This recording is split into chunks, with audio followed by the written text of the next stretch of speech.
সুপ্রিয় দর্শক, আসসালামু আলাইকুম। সবাইকে স্বাগতম জানাচ্ছি আজকের গুরুত্বপূর্ণ সংবাদে। প্রথমেই জানিয়ে দিচ্ছি সংবাদ শিরোনাম।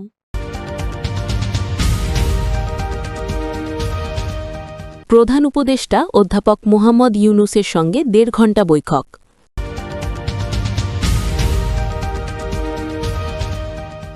১১ দলীয় নির্বাচনী ঐক্যের আসন ঘোষণা, কোন দল কয়টি পেল?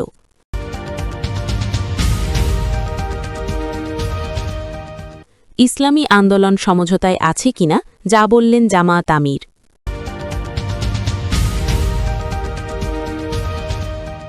জামায়াতে ইসলামীর আমির শফিকুর রহমান বলেন, ভোট দিবা, ভোটের হিসেব নিয়ে ঘরে ফিরবা।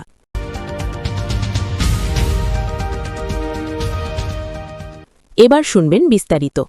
এখনও চ্যানেল সাবস্ক্রাইব না করে থাকলে এখনই সাবস্ক্রাইব করে নেন সবার আগে সর্বশেষ খবর পেতে।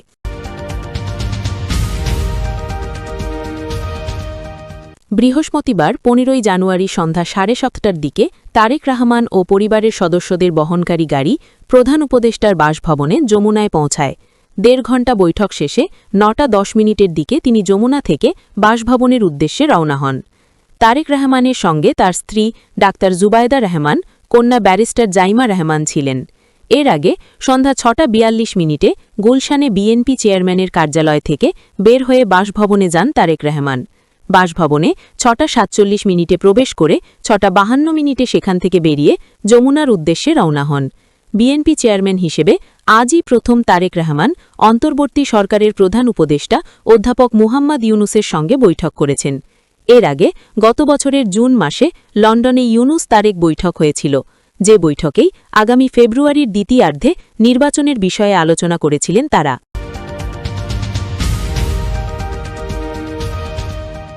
আসন্ন জাতীয় সংসদ নির্বাচনকে সামনে রেখে বাংলাদেশ জামায়াতে ইসলামীর নেতৃত্বাধীন ১১ দলীয় নির্বাচনী ঐক্যে ২৫৩টি আসনে প্রার্থী ঘোষণা করেছে বৃহস্পতিবার ১৫ জানুয়ারি রাতে রাজধানীর ডিপ্লোমা ইঞ্জিনিয়ার্স মিলনায়নে এক সংবাদ সম্মেলনে আসন সংখ্যা ঘোষণা করেন জামায়াতের নায়েবি আমির আবদুল্লাহ মুহাম্মদ তাহের। দলগুলোর সমঝোতা অনুযায়ী আসন্ন নির্বাচনে জামায়াত ১৭৯ আসনে, এনসিপি ৩০টি আসনে, বাংলাদেশ খেলাফত মজলিস ২০টি আসনে, খেলাফত মজলিস ১০টি আসনে, লিবারেল ডেমোক্রেটিক পার্টির এলডিপির ৭টি আসনে, এবি পার্টির ৩টি আসনে, বাংলাদেশ ডেভেলপমেন্ট পার্টির ২টি আসনে এবং নেজামি ইসলামী পার্টির ২টি আসনে প্রতিদ্বন্দ্বিতা করবে। এর বাইরে জাতীয় গণতান্ত্রিক পার্টি জাগপা ও বাংলাদেশ খেলাফত আন্দোলনের জন্য আসন চূড়ান্ত করা হয়নি। চূড়ান্ত হয়নি ইসলামী আন্দোলন বাংলাদেশের আসন সমঝোতার বিষয়টিও। সংবাদ সম্মেলনে জামায়াতের আমির ডাক্তার শফিকুর রহমান, নায়েবি আমির সৈয়দ আবদুল্লাহ মুহাম্মদ তাহের, সহকারী সেক্রেটারি জেনারেল ও ১১ দলের সমন্বয়ক হামিদুর রহমান আজাদ, জাতীয় নাগরিক পার্টির আহ্বায়ক নাহিদ ইসলাম, লিবারেল ডেমোক্রেটিক পার্টির অলি আহাদ, বাংলাদেশ খেলাফত মজলিসের আমির মাওলানা মামুনুল হক, মহাসচিব জালাল উদ্দিন, খেলাফত মজলিসের মহাসচিব আহম্মদ আব্দুল কাদের, এবি পার্টির চেয়ারম্যান মুজিবুর রহমান মঞ্জু, বাংলাদেশ খেলাফত আন্দোলনের মহাসচিব ইউসুফ সাদিক হক্কানি, বাংলাদেশ নেজামি ইসলামী পার্টির শ্রেণীয় নায়েবি আমির মাওলানা আনওয়ারুল হক আতারি, জাতীয় গণতান্ত্রিক পার্টির মুখপাত্র রাশিদ প্রধান সহ বাংলাদেশ খেলাফত আন্দোলনের নেতৃবৃন্দ সংবাদ সম্মেলনে উপস্থিত ছিলেন।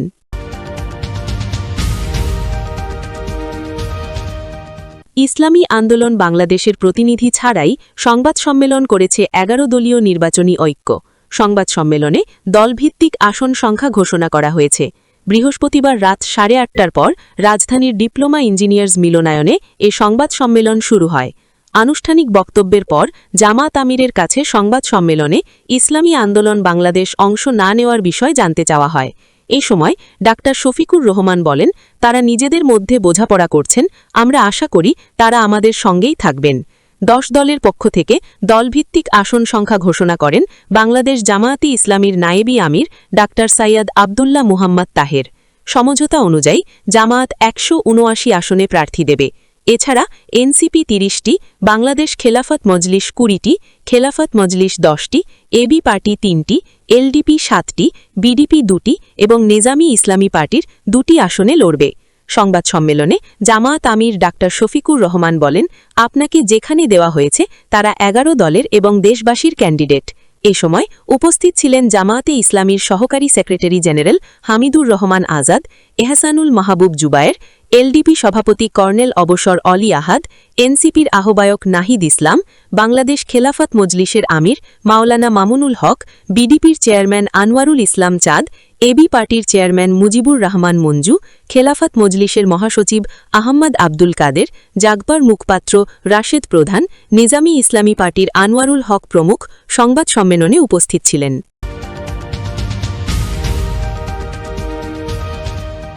বাংলাদেশ জামায়াতে ইসলামীর আমির শফিকুর রহমান বলেছেন, অতীতের মতো কোনো নির্বাচনী ইঞ্জিনিয়ারিং আমরা দেখতে চাই না, এটা আমরা একেবারেই বরদাস্ত করব না, ইনশাল্লাহ। যে কোনো ধরনের কারচুপি, ভোট ডাকাতি এবং ভোট ইঞ্জিনিয়ারিংয়ের বিরুদ্ধে আমাদের অবস্থান হবে স্পষ্ট। যুব সমাজের উদ্দেশ্যে তিনি বলেন, তোমাদের ভোট তোমরা দেওয়ার জন্য ঘর থেকে বের হয়ে আসবা এবং তোমাদের ভোটের হিসেব নিয়ে তোমরা ঘরে ফিরবা, আমরা তোমাদের সঙ্গে থাকব ইনশাল্লাহ।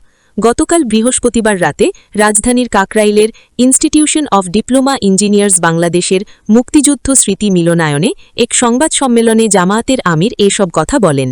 জামায়াতসহ ১১টি রাজনৈতিক দলের নির্বাচনী ঐক্যের চূড়ান্ত ঘোষণা দেওয়ার জন্য এই সংবাদ সম্মেলন ডাকা হয়। সংবাদ সম্মেলনে মুখ্য বক্তব্য রাখেন জামায়াতের আমির। তিনি বলেন, আগামী ১২ই ফেব্রুয়ারির নির্বাচনটা জনগণের আকাঙ্ক্ষার নির্বাচন ও সুষ্ঠু নির্বাচনে পরিণত হোক, সেই সুষ্ঠু নির্বাচনের মধ্য দিয়ে একটি সোনালী সমাজ বিনির্মাণের নতুন অধ্যায় রচনা হোক। তিনি আরও বলেন, আমরা ওই পুরনো রাজনীতিটা আর চাই না, যে রাজনীতি ফ্যাসিবাদ হয়ে জাতির ঘাড়ে চেপে বসে, সেই রাজনীতি আমরা একেবারেই চাই না। খুনের রাজনীতিতে আমরা আর ফিরে যেতে চাই না। দুর্নীতি ও চাঁদাবাজিতে লিপ্ত যে রাজনীতি, সেই রাজনীতি আমরা আর দেখতে চাই না। আমরা সত্যিকার অর্থেই জন আকাঙ্ক্ষা এবং বিশেষভাবে আমাদের তরুণদের আকাঙ্ক্ষার বাংলাদেশটাই দেখতে চাই।